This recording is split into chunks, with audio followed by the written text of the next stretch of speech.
when it comes to League and as a Twitch player? Because it's so easy to tilt and like start fucking up the game because you are so fucked up. Okay, cool. Now I want you to tell me, what are the things that you're supposed to do in order to maintain good mental throughout your gaming session? What should you do? Take breaks and just mute all. Breaks, what else? Just mute all. Mute all. Like, okay. Yeah. What else? I don't know, if I'm on a losing streak, I think I should just stop playing for a while. Okay, cool. Okay. Another thing is, you should only focus on yourself. Consider the game a solo game. It's you and you only. Because if you look at your match history, you're gonna have one name that is repeated every game. It's you, no one else. Yeah. So the problem you're not climbing is something has to do with you. All right. Yeah. What else in mental as well? What do you think?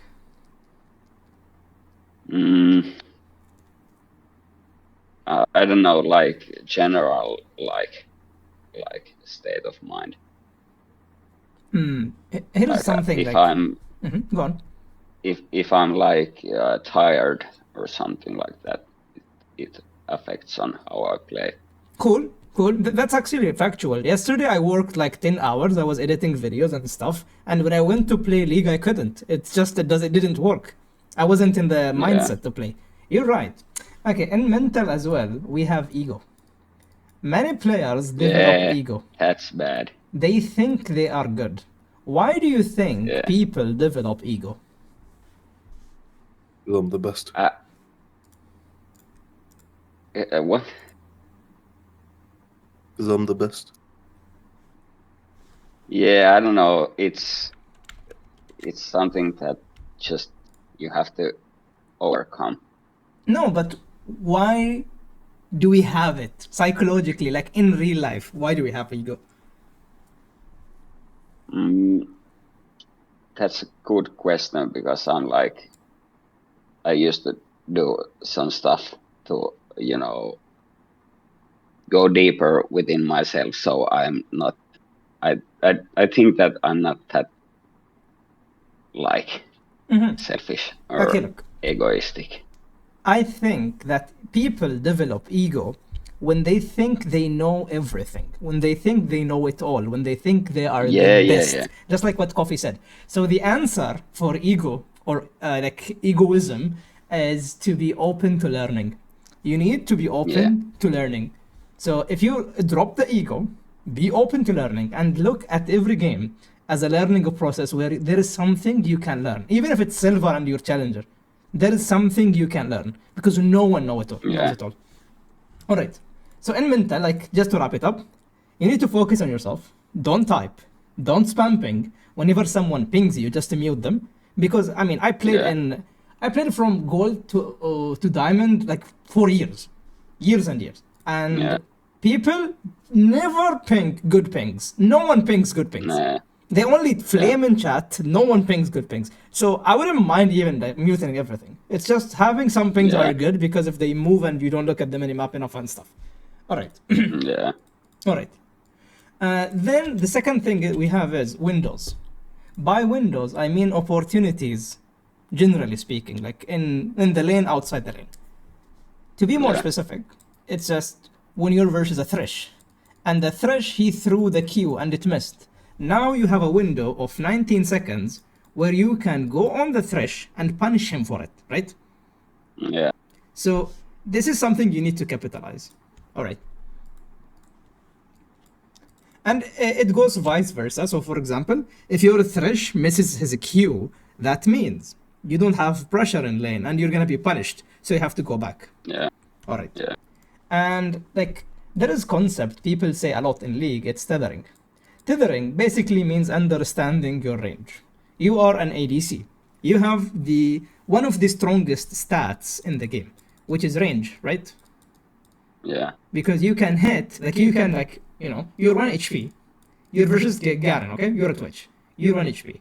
And you're running away, and you have your ultimate. You just open your ult and you kite him out and you kill him. because you have range. So range allows you to hit without being hit. So you always need to utilize it as an ADC.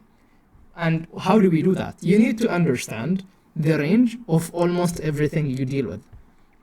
Just to give you like a quick idea of it, most AD carries, they have like 550 range, and like some like Caitlyn has 650, Ashe has 600, Varus has 570. Panda. Hello. How do you learn this? Okay, cool. That's a good question. Whenever I play versus a champion that I don't know the range of, I just Google it or I just look for it after the game, or like at the middle of the game. I multitask a lot, so I'll just open really quick. Okay, what's the range of Lucian? 525. Range of Twisted Fate 525. Like it says here. I don't know, somewhere. You can go here. I'm different. I just spam games and then you kind of see it, Oh, it's 500. Yeah, me too. No, but some champions, like Varus, for example, you don't play versus him a lot. So it's like, you need to know the ability. For example, if I ask you, what's Zyra's E range? It's like 850 or 900, something like that. So you need to understand the range of abilities so you don't get shocked. For example, Mazhar Ultimate, how big it is? It's 650 or so, something like that. So you need to understand like the champions you can auto-attack and the champions you can't auto-attack. For example, as a general idea, you cannot auto-attack control mages whatsoever. If you auto-attack Anivia, you're dead. Azir, you're dead. Orianna, you're dead. Syndra, you're dead. Cassiopeia, you're dead. And so on. Alright. Yeah. So we have like two types of themes in bot lane.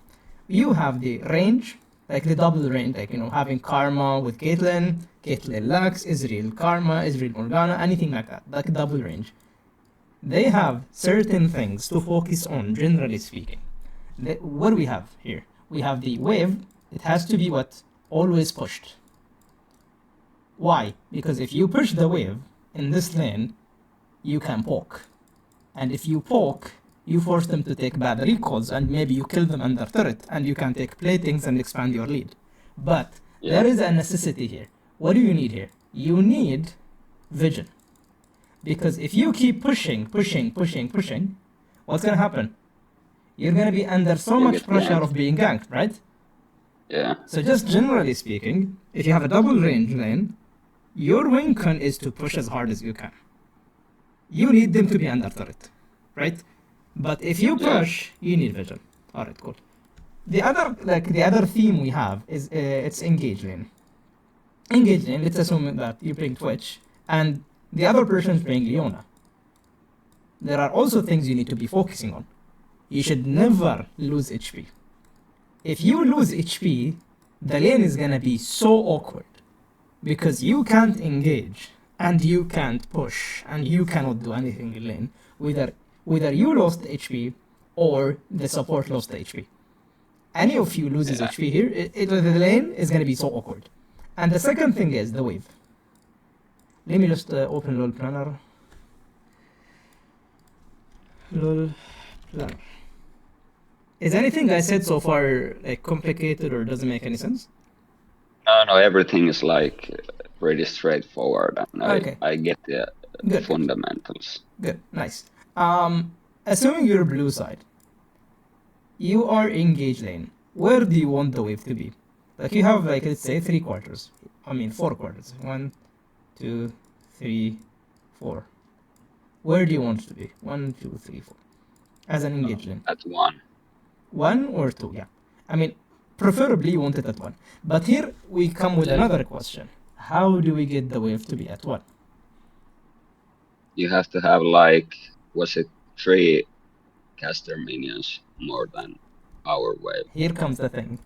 To establish a freeze, you need to shove the wave first. Because whenever you shove the wave in the turret, the natural response, it's gonna bounce back and it's gonna be here for you. So if I want to freeze, for example, just a quick game plan, I want the wave to be here, right? Yeah. What would I do? I would like slow push first wave, hard push second wave, all right? Both of them are under turret. The third wave is coming. I'm gonna try to have it right here. So I'm gonna try to push these the first 2 waves, and the third wave is gonna come and it's gonna be here for me, right? Because I stacked waves or something. All right. So the 2 themes: range and engage. All right. We have two types of, let's say, backup in League. You're either strong-sided or weak-sided. And this is like kind of, I don't think it's that necessary to understand this in lower ranks, but it's good to mention. What are you, I mean, do you know what's the meaning of strong-sided and weak-sided? I think red is the weak side because the like the minions. If you just No, I don't mean there's by only this. minions. I don't mean it in the terms yeah. of the map or anything like that. I mean it in the terms of having a backup. So, Yeah, well, if your team is playing around you, that means you're strong-sided. And your responsibilities are, it's either to set up or to trade as hard as you can. If you set up the gank, let's say you have the wave in a correct position, assuming you're red side now. If you have the wave in the correct position, like you froze it here, your jungler can come and you can kill easily. Or you trade heavily where your opponent has to be under turret with low HP. So your jungler can come and you look for a dive. So these are your responsibilities when you're strong-sided. But if you are weak-sided, by that I mean like you have no one on your side, like blue side. Your responsibilities are the opposite, where you do not take any trades whatsoever. You don't look for anything. You just chill and go back. If they come, like let's say like the mid laner comes, like 4 people, you just leave. They want to take the turret, let them take the turret. Why? Because if your team is looking for something on top side or jungle or anything, like, they're looking for something, and you die here, you are ruining your team's plan. Because the plan was to make you weak side, and you don't die, and to look for stuff topside, and they win. So if you die here, you're just ruining the game. And, this is something as ADC mains, we have to understand. In many games, you're not going to be the carry. You need to enable your team to carry you. Sometimes you're just, you're not the main character. You need, maybe for example, you have to go tank Twitch. You go, I don't know. You go Seraphine ADC sometimes because you don't have AP. You need to be more flexible to win more games. Yeah. Alright, what do we have here more? Anyways, when does mid-game start? When first turret is fallen. Yeah, when you destroy a turret. Cool. Okay, what do we have to do in mid-game? Look to expand the lead. How? On top or mid. Okay, when do we go mid and when do we go top? It depends on the game state. Mm-hmm. Like if there's potential on top side, I think that it's like first priority over mid lane. But if there's nothing to gain from top side, then you just go mid. Okay, can you explain more? And ask mid laner. Explain more. Like if top lane is losing like really bad, and there's like no objectives or that kind of stuff. Okay, cool. So you're matching strong side with strong side. Assuming you're winning, you wanna match your strong side with their strong side, right? So you can beat them. Okay, cool. That's a good point. A really, really good point. Another thing is, you want to swap lanes if you're winning, but assuming that your Katarina here is 5-0, and she does not have TP. Okay, so she's too limited. She's 5-0, and you're 2-0 Twitch. What's the point of having you mid and having her bot? If she's bot lane, that means she's locked. If you're mid, you're unlocked. But you go mid lane, and she goes bot lane, and she's useless. She cannot influence the map. Yeah, you could influence it, but you cannot influence as much as her, if that makes sense. Yeah. Another thing is, if you go mid lane, and your mid laner refuses to move, this is you. Wait, how do I move this? Not this one. Yeah, this is you. You went mid lane, okay? Move, okay. This one as well? Yeah. So now you're mid lane. Your mid laner refuses to move. You immediately go back bot lane. Why? Resources. Because, yeah. You don't want to lose resources, and you don't want to share resources as well. Sharing is so bad. I cannot tell you how many times I won games just because they take the turret, they go 3-man mid lane. And I just push. Share XP and gold. Yeah. I just push and, I just get 50 million gold for fun because they just don't know how to macro. Because the mid laner is egoing it and he doesn't go back. I mean, I might not be better mechanically, but I just, they go mid lane. I just go back, I'll stay bot lane. What can they do? Okay, they take turret, I'll take 2. Anyways. Yeah. So we go mid lane for several reasons. One of them is to enable your support. Your Leona. If she's mid lane, she can influence everywhere. She can go ward into jungle, she can look for stuff. But there is a routine we look to do in mid lane. Assuming we're mid lane now, what would we do? You want to push the wave, and then you want to hover. You want to hover, hover for plays, hover for something, hover for your support if he wants to put a ward, hover for someone pushing. You want to hover. It's really bad to just sit and wait for next wave, unless there is nothing for you to look for, or there's no recall, or there's anything. So just, as a general idea, or just really basic League of Legends, push wave, do stuff. Push wave, remove vision. Push wave, put vision. Push wave, objective. Always make sure the wave is pushed. Why? Because if anything goes wrong, you don't want your opponent to have a prio. Because assuming, let's say, enemy team shoved mid, right? There's, let's say, 2 waves here coming. And you did not push. You died in Dragon. Now they have a window to take your inhibitor, just because you did not remove the wave. But let's say you took the wave. The game is longer even though you made a mistake. And you might see this in high elo a lot.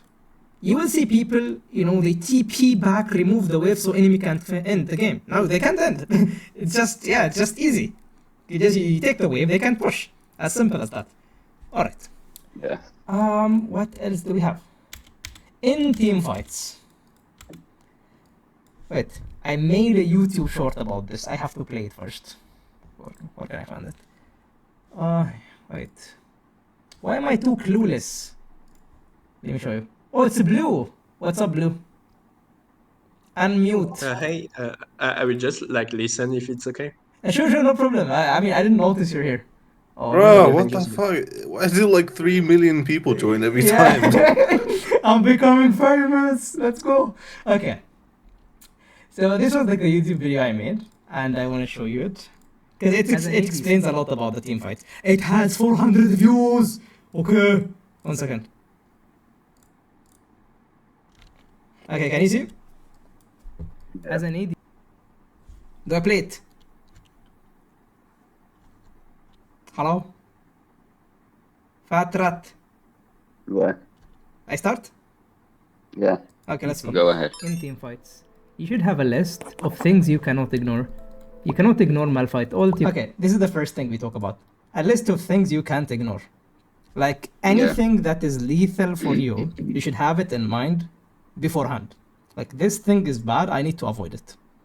So you don't, for example, you're against a Fiddle. You can't show up unless he shows up. You're against an Ashe. You cannot be face-checking things when Ashe could arrow you. So these things should be already in your mind beforehand. Okay, what else do we have? And the second thing is who you're supposed to hit, because this is really important, especially as a Twitch. As a Twitch, you have 2 play styles. You're either an assassin, or you are an ADC. So if you're an assassin, you should have a list of things you're gonna assassinate. Okay, I'm gonna kill the enemy Seraphine, and if she ults, I'm gonna cleanse it, or I'm gonna flash it. Okay, that's one. Seraphine. I'm gonna kill the enemy Karma, because she's mid lane. I'm gonna kill the Caitlyn. I have these 3 characters that I want to kill as a Twitch. Cool? So it's either you want to assassinate or you want to DPS. Okay, I play DPS. I'm playing Terminus with the Rudens and Blade and so on. Okay, who am I gonna hit? I'm gonna hit the Malphite after he ults. Okay, that's one. I'm gonna hit Sejuani when she engages with my team. So you have this idea before. Okay? You're with me, right? Yeah. Okay, cool. Something makes sense because it's just the okay. Oh, wait, I have an Orion. And what can your team provide for you? Think about your team a lot. Or not a lot, at least in the loading screen. And we're going to talk about this later on. You should know that your team could provide stuff if you're next to them. Okay, I have a Mokai. If I walk next to the Mokai in team fights, Talon cannot jump on me. Because if Talon comes, Mokai will just W him. But if I'm on a side, and Talon is on another side, it's just, it doesn't work, right? Yeah. I mean, no, I'm okay on the other side. My bad. So yeah, think about what your team can provide, and I really advise always playing around your support or control mage. If you have a Cassiopeia, just stand next to her. If they come, she just kills them. They cannot kill you. Like, it's either you or her. If they go for her, you kill them. If they go for you, she kills them, and so on. So yeah, we're done with this, and that's team fights. All right. In League, we have so many types of advantages, right? Yeah. Could you name me some advantages in League? Like XP and like your team comp and level, gold differential. Comp, gold is items. Cool. Why do you think I'm asking you about this? I don't know. Cool, nice. So we know the information, but we need to learn how to use it. So I'm asking you about this, so you can look about anything happening, any skirmish that you could possibly join, right? So if you could join a skirmish happening here, and you're like, wait, my team is already 2 levels ahead, and they have items. Enemy doesn't have items. There's no point of me joining. I don't want to spend time moving for an unnecessary fight, unless I'm suspecting something's gonna happen. For example, enemy jungler is gonna come, and I know he's pathing here according to the rotation. He just finished top side, now he's coming bot side. Yeah, so he's here. Like, just by tracking, you can know he's here. So you're like, yeah, but the jungler is coming, so I need to hover. Cool, that's an idea. But if you know for sure that, okay, my team is 2 levels ahead, and it's a 2v2, the jungler mid versus jungle mid, and we're ahead, just don't move. Push. Recall. Do something. Spend your time in something productive. Like, moving like this, it's like you're wasting 10 seconds that you could do something else in, right? Yeah. Alrighty. How do you normally end the game? How do we end a game? Pushing the nexus. Nice. So what if you took this, let's say this. What do you go for? I can see your screen. Oh, I see only that. I'm stupid. I'm stupid. 1 second. We have so many people. You should have told me. I was drawing. Okay. So here, let's say that you took these turrets. All right. Yeah. And now what should you be looking for? Top turret. Exactly. You want to. The idea is this. Try to take all the outer turrets, like, every time you can. Why? Yeah. It's a free gold, plus, like, you're applying, or not applying, you're conquering, basically. You're taking space, you're taking area. If you take the turret, that means you're opening the map. And this is just like a small exercise I like to do. If we take mid turret, we open the map like this, right? Yeah. You open this side of the jungle and this side of the jungle. But if we take let's say, the top turret, it's going to be like this. So you're opening only one side of the jungle if you take this turret. And same goes for bot lane. Look, you're only taking this side of the jungle. Which means, this is just, general knowledge. If you're between if you were to choose to lose this or this or this, it will always be the side turrets first. Yeah. Because mid turret controls more. If I lose both of these, it's almost the equivalent of losing this one only. Yeah. Cool. So how do we end the game? You want to take as many turrets as you can for space, gold, and also there is a hidden information, which is it buffs your minions. So the more turrets you take in a single lane makes the minions of this lane stronger. Let me explain. I took 3 turrets here, and they took 0 turrets here. What's gonna happen is the minions of this lane are gonna be stronger. Unless they start taking turrets, it's gonna be equal. And what also buffs the minions in one lane, it's the level difference of teams. So assuming the red team, their average level is 13 and your average level is 15, your minions are gonna be stronger than their minions. All right. What else do we have? Yeah, how to end the game. You ideally want to take objectives. Because ending a game without objectives is actually hard. So you want to take as many dragons as you can. and as many barons as you can. And in bot lane, you as an ADC have some, let's say, a little bit of agency in terms of dragons. And why am I talking about this? It's because dragons are really, really important as an ADC. Because one dragon is equal to 5 minutes delay of the game. Because usually games end when enemy get the soul, right? Yeah. So if you get one dragon, that means it's 5 minutes delay. 2 dragons, 10 minutes delay. So try to get as many dragons as you can. This is just, this is so important. And yeah. Assuming you guys want to take Baron. How do you do this? How do you take Baron? You have to set it up. You have to set it up, right. How do we go for an objective? The best thing to do is you need a prio plus pressure or a pick. So you need a prio on lanes. Also you want to have a pressure on another lane. Assuming like you're, doing Nash, you need a pressure on the opposite side of the map. Or you need a pick. You need someone down. Or, a major thing down. Let's say Graga's flash, for example. Hecarim ult. Fiddle does not have ultimate. These major things, if they are down, you can now look for an objective. This is a little bit advanced, but it's good to mention. I'm just trying to give you as much information as possible. All right. Yeah. Now, when it comes to comebacks, how do we look for comebacks? Assuming you're now like 20-5, how do you look for a comeback? Like winning a team fight.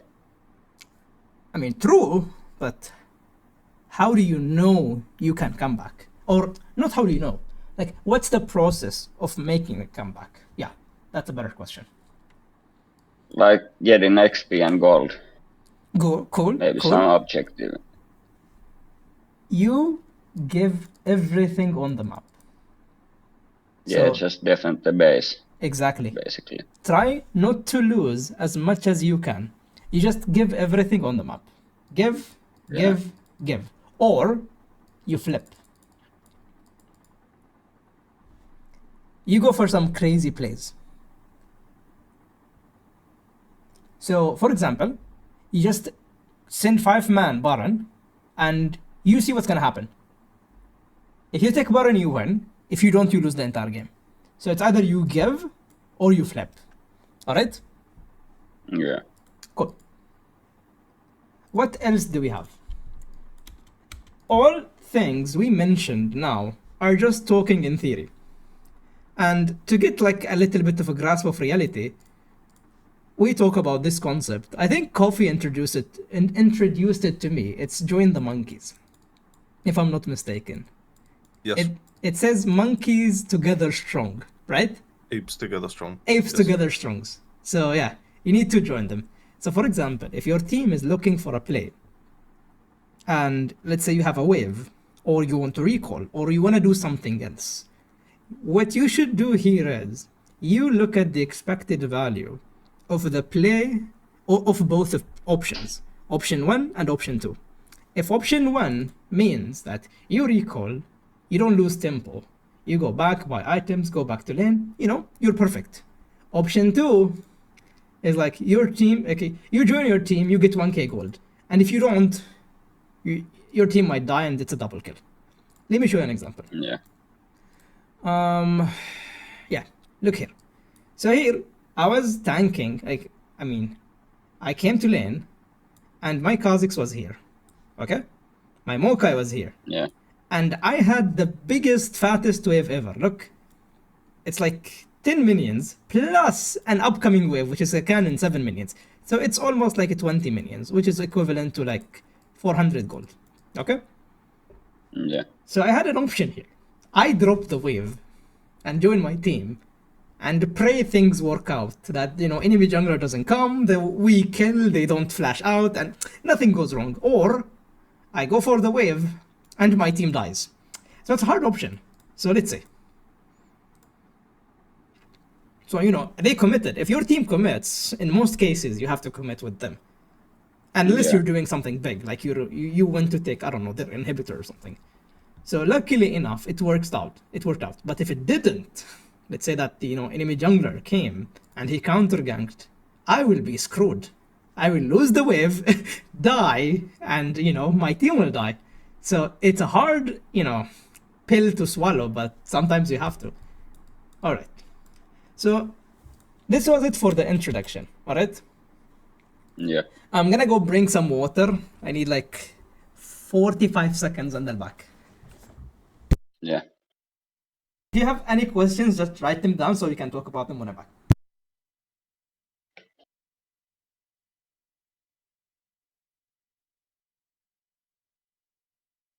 Get a hold of this guy.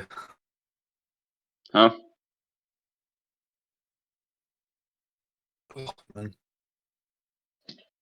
Dude, what? You're silver, right? No, I'm bronze. You're bronze. Bro. How do you play a lot? Yeah, I try, but like nowadays I do so much work that I don't have as much time as I want. Yeah, I feel that. How long have you been playing League? Since season 7.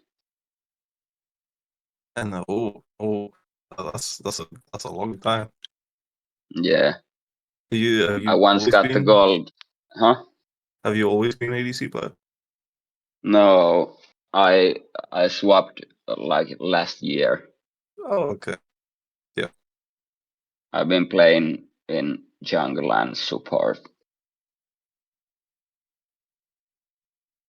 Okay.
Hello?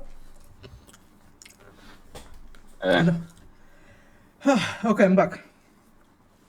So what do you want to do now? I don't know. I have like half an hour before I have to go. Okay, so watch a game, I guess. Do you want to watch your gameplay?